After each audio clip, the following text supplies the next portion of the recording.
Joseph Ssewungu Gonzaga mubaka wa Kalungu nga wa National Unity Platform avuddeyo n'akakasa aba NRM nti bakomye akajanja era bakomye omwepanko nti Kyagulanyi tabamanyi era Kyagulanyi omulimu gwakoze mu mawanga g'ebweru ne wane Uganda okumatiza bannayuganda nti no gavumenti ya Mwami Museveni egudde ensonga lwaki mulaba olwaleero nga Mwami Museveni atambulira mu kutya nga yaguze embu ne keegi mwe yeekweka ng'atya bannansi. Gonzaga Ssewungu agamba nti mulaba Mwami Museveni beyekweka mu keegi atya Kyagulanyi atya maanyi g'abantu gamuyitiriddeko nti okumanya Kyagulanyi wanjawulo babaddewo bannabyabufuzi bangi emabega era badde bakola nga batugamba nti nno bakola okujjako Mwami Museveni kyatagaana agamba beebale nnyo naye ate ono omwana Kyagulanyi yajja n'obukodyo obupya yajja n'embala y'ekintu empya akubye Mwami Museveni ewaka e Kampala n'amukuba n'omitala w'amanja gy'abadde ajja ensimbi kitemutunuulire ekya bank kubanga yajje Mwami Museveni yaganye okuddamu okukola Mwami Museveni ensimbi ne mulowooza muno byateeka bya bisiyaga byokka tya no Kyagulanyi byabadde ateekayo obujulizi babadde abawa nti Mwami Museveni atobola eddembe ly'obuntu era n'emisango egiri mu kkooti y'ensi yonna ICC kwe basinzidde ne bamwa Mwami Museveni ensimbi naye olwokuba nti abadde patana waabwe ebbanga ddene ne bataagala kumulaga nti abantu babadde otulugunya y'ensonga lwaki tukuggyeko ensimbi ezo ne bayita mu kyebisiyaga naye nga byonna obujulizi we buli enteega zonna Kyagulanyi z'abadde atema byonna byabadde ajja awolaga abazungu nga bakakasa obubi bwa Mwami Museveni ensonga lwaki World Bank yamuggyeko ensimbi obutaddamu kumuwola nti kati nno woowulirira olwaleero Mwami Museveni takyalina ssente era ogenda kuwulira gavumenti ng'egudde muyinza okuwulirayo okuwambibwa muyinza okuwulira abantu okwongera okuttibwa abanene mu gavumenti nti kuba ati tebanaddamu kufuna ssente zisasula amagye tebagenda kuddamu kufuna ssente zisasula poliisi tebagenda kuddamu kufuna ssente zisasula baminisita ne Mwami Museveni ssente z'abadde adiibudda nga bakola zi birthday party buli lunaku muyinza okulaba nga tazzeemu kuzifuna nti n'olwekyo Kyagulanyi aba afunye sikowa era ebyo byakola Kyagulanyi ne Museveni bye yakola ku mulembe gwa EDDAME Ndada gavumenti ya EDDAME Ndada n'egwa nti kati ne Kyagulanyi obukodyo bwonna abuggyeyo obw'ekiyeekera naye n'abuteeka ku muyeekera abadde yeewaana obuyeekera kati Kyagulanyi yakyasinza percentage ennene kyenva mulaba nti kati ate omuyeekera Ssaabalwanyi atandise okwekweka mu bulletproof ng'atya abannansi bakulembera n'abasirikale baduumira nga tewali n'omu yamukanze wabula lwa bigambo Kyagulanyi Ssentamu Bobi Wine byayogera ne action zaateekinze international kale kankuwa omukulu Gonzaga Ssewungu omubaka w'e Kalungu akubuulire ensonga ye lwaki agamba nti Kyagulanyi amaanyi ate gaasitudde luno tewali agawunyamu era yaasuubira nti nga 2026 tannatuuka Kyagulanyi agenda kuba ntebe mu ntebe. Gonzaga. Yasinga mani olalo mpindi nabwa musanyukira nyinga ali naye. Olabi watandise omubuuliza mu mateeka we kyata girute mayi. Ndi omuntu ayina ensobi gy'akola ati makisoboka ababaka ba parliament the minister ex official naye mujjuvu mubaka ba parliament batuyita custodians of the law ffe tutegeka amateeka era amateeka gonna mu Uganda ffe tulina okugataasa kankuwa ekisooka Bwana Medi Jeje Moses Jeno even Moses Ali genda ku Jeje Odongo otolwa luwanvu nga bamwadde wa minister yalina okwezitayiringa ave mu magye era kooti ne directinga Jeje Odongo okufuuka minister yamala ku resigninga mu amagye mu mateeka g'ensomye oba byenjize ne mu administrative law n'ebirala bina byensomye kye bayita separation of power kintu kikulu nnyo ona akugambye wano nti oli yabuuse dda akyogedde muhoozi abuuse kuvaawo mu eyes of the public oba mu maaso g'abantu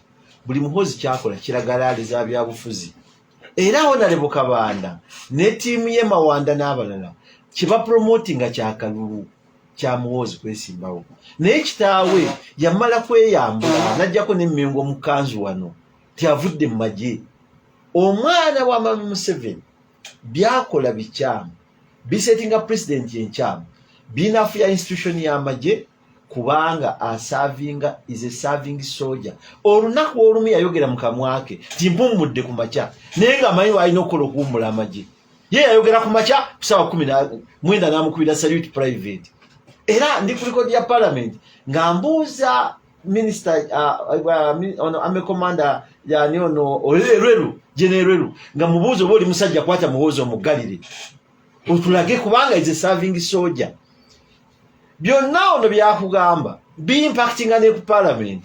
Nze sina buzibu ababaka basimbe layini, bati ababaka okusimba layini kibassa wansi. Buli mubaka wa parliament n'empindi Bumaali Abedi bwandika nga wali wano tusobola okubeera ba president ba Uganda, because bw'ova mu parliament omala kuba obubaka wa parliament oba ogenda ku level kudda waggulu. Then oli ku muntu asavinga amagye mu hierarchy ne mu protocol ali wansi wo. Nze Muhoozi ali wansi wange, kyansingako mundu nazimukulembera, naye mu hierarchy alina okunsanga nze n'ansaliuti nga Ssewungu. Kakati wuno mpindi bafukamidde beekuba ebifaananyi mu maaso ate nga sipiika ali wali. Nze gwe balina okukubira salute, genda onoonya abapoliisi ne bajja ku parliament bwe bamala okwogera mu committees zaffe ba EPDF basandika salute the members of parliament ne bakuba bagenero. Kati eyo impunity, obukyafu obujja Mwami Museveni yagamba ekyamuwambisa point and point program majje Bobi bayiraga kwata era gali mu bote ne ba lutwa. Kati here we are.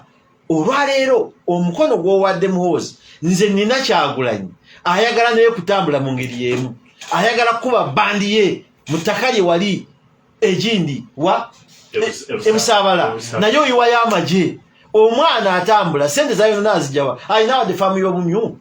Ebyo by'olina okubuuza because sente zifuluma zivaawo. Bwe onagambye alivere factor munene nnyo mu byobufuzi agenda kujja mpindi kwata omuzindalo Muhoozi aqualifying okustanninga nga president as he is now. The answer is in abstract.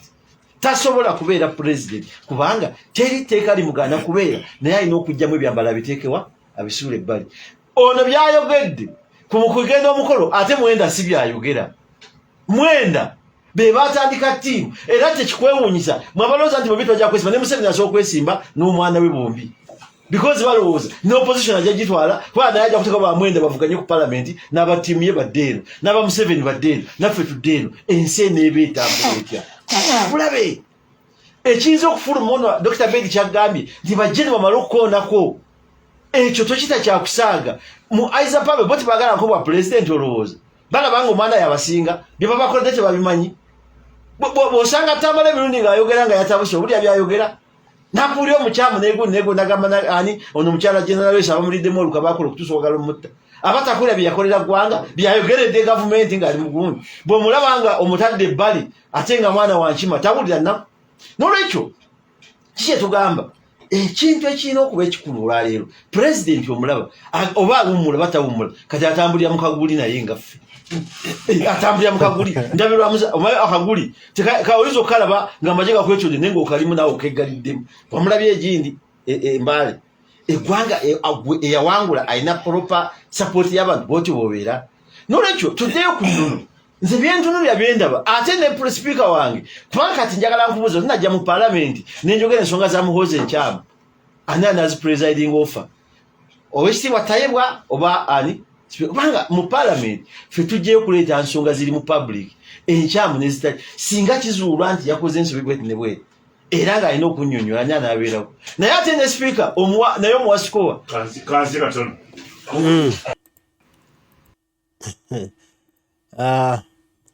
noze ensonga ozuulira mukulu wa Kalungu East Ssewungu Gonzaga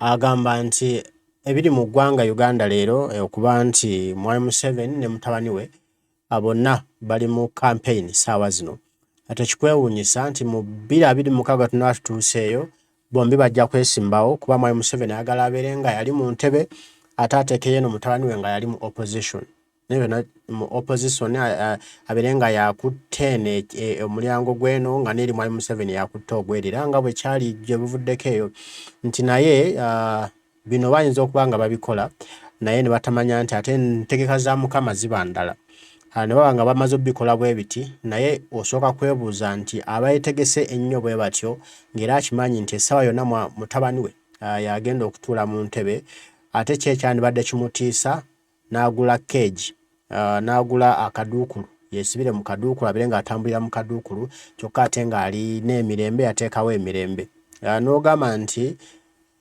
emirembe gifuukidde Mwami Museveni eddembe